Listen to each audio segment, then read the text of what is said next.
वाले हैं कि प्रतिरोधों का संयोजन कैसे होता है। तो प्रतिरोधों के संयोजन दो प्रकार से होता है, एक श्रेणी क्रम में और दूसरा समांतर क्रम में। तो श्रेणी क्रम में क्या होता है कि जैसे एक तार है, दूसरा कोई कलम दो, दूसरा तार है, ठीक है।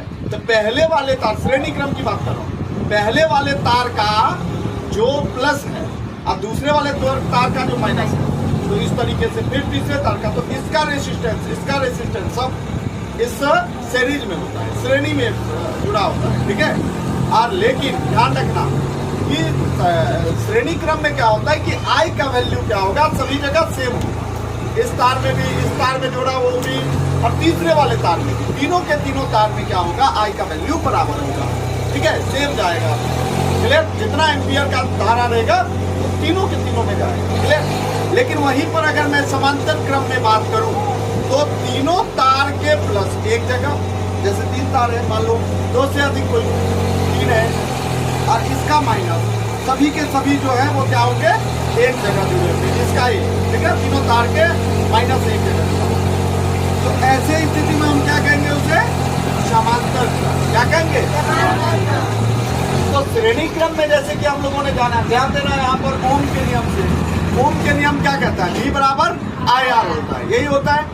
V और I वो दोनों क्या होता है, प्रोपोर्शनल टू होता है, समानुपाती होता है। जितना V का वैल्यू होगा उतना I का वैल्यू भी होगा, ठीक है।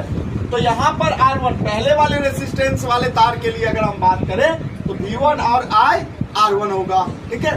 दूसरे वाले तार के लिए बात करें तो V2 इक्वल टू कितना होगा, I R2 होगा। तीसरे वाले, अगर R3 वाले रेसिस्टेंस वाले तार के लिए बात करें तो इसका विभवांतर V3 equal to I R3 होगा। और तीनों समीकरणों को हमने जोड़ दिया यहाँ पर। तो इस तरह से मेरे पास निकल के आ गया V1 plus V2 plus V3 बराबर I R1 और plus I R2 plus I R3। और I को तीनों को मैंने क्या किया, कॉमन ले लिया। तो कॉमन लेने के बाद यहाँ पर देखो कि अगर मैं रिजल्टेंट की बात करें, पूरे V की बात करें तो V बराबर क्या होगा, I R। तो यहाँ पर श्रेणी क्रम में है इसीलिए मैंने S जोड़ दिया है, ठीक है।